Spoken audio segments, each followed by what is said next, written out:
Assalamualaikum warahmatullahi wabarakatuh. Perkenalkan, nama saya Dini Kusuma Lestari dengan NIM 23101162220027. Di sini saya akan memaparkan sedikit tentang periode-periode dalam sejarah sastra Indonesia. Yang pertama adalah Angkatan Pujangga Baru. Angkatan Pujangga Baru merupakan salah satu bagian dari periodisasi sejarah sastra Indonesia.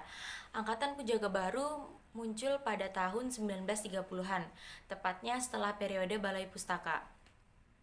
Sebutan Pujangga Baru berawal dari sebuah majalah sastra dan budaya yang berjudul Bujangga Baru yang terbit tanggal 29 Juli 1933. Angkatan Pujangga Baru muncul sebagai reaksi atas banyaknya sensor yang dilakukan Balai Pustaka terhadap karya sastra pada masa itu, terutama karya sastra yang menyangkut rasa nasionalisme dan kesadaran bangsa. Angkatan Pujangga Baru merupakan semangat dalam menggerakkan bidang budaya termasuk pada bidang sastra, dan pelopor penerbitan majalah Pujangga Baru yang pertama kalinya itu adalah Sultan Takdir Ali Syahbana, Amir Hamzah, dan juga Anmis Pane. Kemudian selanjutnya ada ciri-ciri Angkatan Pujangga Baru. Sastrawan yang termasuk Angkatan Pujangga Baru memiliki ciri khas dalam penulisannya. Antara lain, yang pertama itu puisinya berjenis balada mulai ditinggalkan dan diganti dengan puisi jenis soneta. Yang kedua, kata-kata yang dirangkai bersifat indah. Kemudian hubungan antar kalimat jelas dan hampir tidak muncul kata-kata yang ambigu. Persejakan dijadikan sarana kepuitisan. Lalu alur roman, novel, dan cerpennya itu bersifat lurus. Teknik penaukohan atau perwaktakan yang digunakan itu bulat, tidak menggunakan analisis langsung seperti periode Balai Pustaka.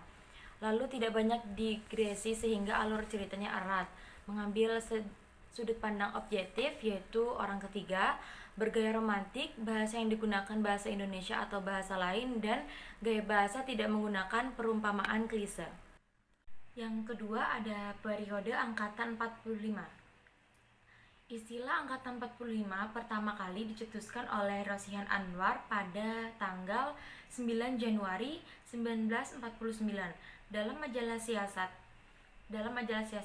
Angkatan 45 disebut juga Angkatan Kemerdekaan. Dilansir dari Pusat Dokumentasi Sastra HB Jasin, Angkatan 45 ialah nama yang diberikan kepada sastrawan kesusastraan modern yang berkarya pada saat penjajahan Jepang, masa kemerdekaan, dan beberapa tahun sesudahnya. Tokoh-tokoh yang menandai periode Angkatan 45 ini antara lain adalah Chairil Anwar, Asrul Sani, R. Ifai Apin, Usman Ismail, Idrus, Ida Nasution, dan masih banyak lagi. Dan salah satu karya yang paling terkenal pada masa itu adalah puisi dengan judul Aku, karya dari Chairil Anwar. Lalu ada ciri-ciri dari periode Angkatan 45. Yang pertama itu bentuk karya sastranya bebas, tidak terikat oleh kaidah kebahasaan, dan tema yang digunakan itu diangkat dari realita sehingga terkesan natural. Karya sastranya lebih ekspresif. Isi karya sastranya kebanyakan menyiratkan perjuangan, memperebutkan kemerdekaan. Dan karya sastra pada saat itu mendapatkan banyak pengaruh dari sastra asing. Sastrawan pada masa ini lebih menonjol, dinamis, dan kritis. Hal ini menyebabkan individualisme sastrawan itu semakin tinggi. Karya sastranya dominan itu berbentuk puisi. Karya sastranya mengandung sinisme dan sarkasme terhadap Belanda, Jepang, maupun pemerintah yang berlaku sewenang-wenang pada saat itu. Setelah ciri-ciri, kemudian ada karya sastra pada periode Angkatan 45. Beberapa di antaranya itu sebagai berikut. Yang pertama ada kumpulan drama berjudul Keretakan dan Ketegangan, karya dari Ahdiat K. Miharja.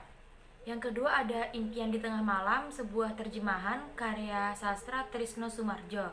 Yang ketiga ada Blora, sebuah cerpen karya Pramudia Ananta. Dan yang keempat ada Pecah Bertebaran, sebuah esai karya dari P. Sengojo, dan masih banyak lagi karya sastra pada angkatan 45. Yang ketiga ada periode angkatan 66.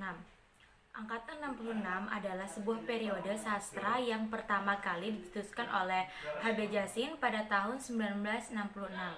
Istilah angkatan 66 sebenarnya diilhami dari sebuah peristiwa politik yang terjadi tahun 1966.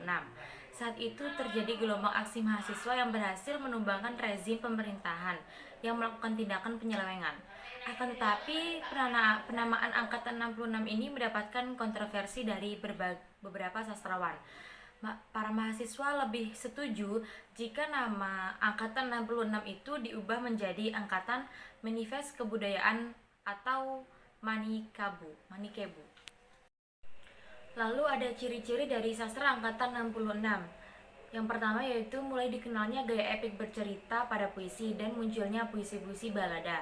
Yang kedua, puisinya kebanyakan menggambarkan kemuraman batin hidup yang menderita. Yang ketiga, prosanya menggambarkan masalah kemasyarakatan, misalnya tentang perekonomian yang buruk, pengangguran, atau bahkan kemiskinan. Yang keempat, cerita dengan latar belakang perang dalam prosa mulai berkurang dan lebih banyak mengemukakan pertentangan dalam politik pemerintahan. Yang kelima, gaya retorik dan slogan dalam puisi itu muncul lebih banyak. Yang keenam, munculnya puisi mantra dan proses surrealisme atau absurd pada awal tahun 1970-an yang banyak bercerita tentang kritik sosial dan tindak sewenang-wenang terhadap kaum yang lemah. Lalu ada karya sastra dan juga para sastrawan dari periode angkatan 66. Yang pertama ada Taufik Ismail dengan karyanya yaitu Malu Aku Jadi Orang Indonesia, Tirani dan Banteng, Buku Tamu Musim Perjuangan, dan Sajak Ladang Jagung, dan masih banyak lagi. Yang kedua ada Abdul Hadi WM dengan karya sastra beliau yaitu Meditasi tahun 1976, Potret Panjang Seorang Pengunjung Pantai Sanur tahun 1975, dan Tergantung Pada Angin tahun 1977. Yang ketiga ada Suparji Djoko Damono dengan karya sastra beliau yaitu Dukamu Yang Abadi tahun 1969 dan Mata Pisau tahun 1974. Lalu yang keempat ada Gunawan Muhammad dengan karyanya yaitu Prikait tahun 1969, Interlude tahun 1971, dan Seks, Sastra, dan Kita tahun 1980. Dan masih banyak lagi karya sastra dari sastrawan pada periode angkatan 66. Kemudian ada periode angkatan 80-an. Lahir pada masa pemerintahan Soeharto, yaitu pada era Orde Baru. Sastra 80-an berada di tengah lingkungan masyarakat yang mengalami depolitisasi yang nyaris total. Politik, stabilitas, Kuditi approach, normalisasi kehidupan kampus, dan asas tunggal merupakan lingkungan tempat para sastrawan era 80-an. Majalah sastra hanya ada Horizon dan juga Basis pada masa itu. Karya sastra tahun 80-an dipengaruhi oleh proses depolitisasi tersebut. Oleh karena itu, sastra yang muncul pun jadi tidak sesuai dengan realitas sosial politik serta tidak menunjukkan kegelisahan dan kesakitan masyarakat pada saat itu. Para sastrawan mengikuti perkembangan zaman yang dituntut adanya keberanian dan juga kekreatifan untuk berkarya sastra pada saat itu. Pada tahun 80-an ini, sastra film berkembang sangat pesat.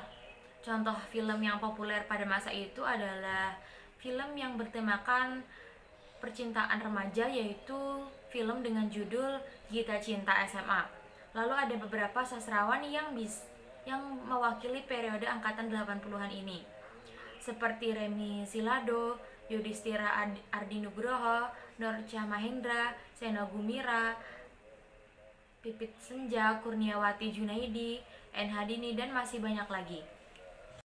Lalu ada karakteristik dari angkatan 80-an adalah sebagai berikut. Yang pertama, puisinya itu bercorak spiritual religius, seperti karya sastra berjudul Kubakar Cintaku, karya Ainun Najib. Yang kedua, sajak cenderung mengangkat tema tentang ketuhanan dan mistikisme. Yang ketiga, menggunakan konsep improvisasi. Yang keempat, mengangkat masalah konsep kehidupan sosial masyarakat yang memuat kritik sosial, politik, dan juga budaya. Yang kelima, cenderung menuntut kebebasan manusia. Yang keenam, bahasa yang digunakan itu realistis dan juga romantis. Yang ketujuh, pembebasan dari kata pengertian aslinya. Yang kedelapan, mulai menguatnya pengaruh budaya barat. Yang kesembilan, karya sastra pada masa itu didominasi oleh roman percintaan. Lalu ada beberapa sastrawan pada periode angkatan 80-an, seperti yang pertama Hilma Hariwijaya dengan karyanya yaitu Lupus yang dibukukan pada tahun 1986. Yang kedua ada Marga T dengan karyanya Dicabik Benci dan Cinta dan juga Rumahku Adalah Istanaku. Yang ketiga ada N. Hadini dengan karyanya yang berjudul Pada Sebuah Kapal tahun 1972, Namaku Hiroko tahun 1977, dan Orang-Orang Tram tahun 1983. Yang kedua ada Mira Wijaja dengan karyanya yang mencapai 40 novel, salah satunya yaitu Ketika Cinta Harus Memilih. Selanjutnya ada sastra periode angkatan 2000-an. Angkatan 2000-an adalah nama yang dicetuskan oleh Korrie Layun Rampang. Angkatan ini sering disebut sastra Indonesia mutakhir pada tahun 90-an sampai dengan 2000-an. Pada awal 2000-an, beberapa fenomena menarik dapat dicermati dari perkembangan fiksi Indonesia. Selanjutnya, salah satunya adalah munculnya istilah yang sering disebut sastra wangi. Sastra wangi lahir dengan sifat yang penuh dengan kebebasan dan juga kehati-hatian. Adapun ciri-ciri angkatan 2000-an yaitu yang pertama, kata-katanya itu bermakna konotatif. Yang kedua, banyak menyindir tentang kehidupan. Yang ketiga, revolusi topografi dalam sosial. Yang keempat, munculnya fiksi islami. Yang kelima, banyak kritik sosial. Yang keenam, lebih condong pada hal-hal yang berbau vulgar dan juga pergaulan bebas. Yang ketujuh, lahirnya sastra siber. Kemudian ada beberapa sastrawan dan karya sastra pada tahun 2000-an. Antara lain sebagai berikut. Yang pertama ada Ahmad Fuadi dengan karyanya yaitu novel berjudul Negeri Lima Menara yang diterbitkan tahun 2009, Ranah Tiga Warna tahun 2011, dan Rantau Satu Muara tahun 2013. Yang kedua ada Andre Hirata dengan karyanya sebuah novel yang berjudul Laskar Pelangi yang diterbitkan tahun 2005, Sang Pemimpin tahun 2006, dan Endensor tahun 2007. Yang ketiga ada Ayu Utami dengan karyanya yang berjudul Saman tahun 1998 dan Lurung tahun 2001. Yang keempat ada Dewi Lestari dengan karyanya yang sebuah novel berjudul Supernova 1 tahun 2001, Supernova 2 tahun 2002, Supernova 3 tahun 2004, dan Supernova 4 tahun 2012. Lalu yang selanjutnya adalah peristiwa-peristiwa penting sejarah sastra. Yang pertama, berdirinya penerbit Balai Pustaka yang didirikan oleh pemerintah Belanda pada tahun 1908. Yang kedua, kelahiran dan konsep estetis angkatan 45. Yang ketiga, munculnya istilah angkatan 66. Yang keempat, munculnya manifest kebudayaan, yaitu merupakan deklarasi yang dibuat oleh sekelompok penulis intelek Indonesia pada tahun 1963. Dan yang kelima, munculnya majalah Pujangga Baru pada tahun 1933. Dan materi yang terakhir adalah fenomena sastra koran, sastra perempuan, dan juga sastra populer. Apa itu sastra koran? Sastra koran adalah sastra cerpen, sastra berbentuk cerpen, puisi, ataupun dongeng, dan juga sebagainya yang diterbitkan di koran. Sastra koran berkembang pada tahun 70-an sampai 80-an. Contoh karya sastranya itu adalah seperti karya sastra Jatuh Dari Cinta karya Beni Arnas tahun 2011. Yang kedua ada sastra perempuan.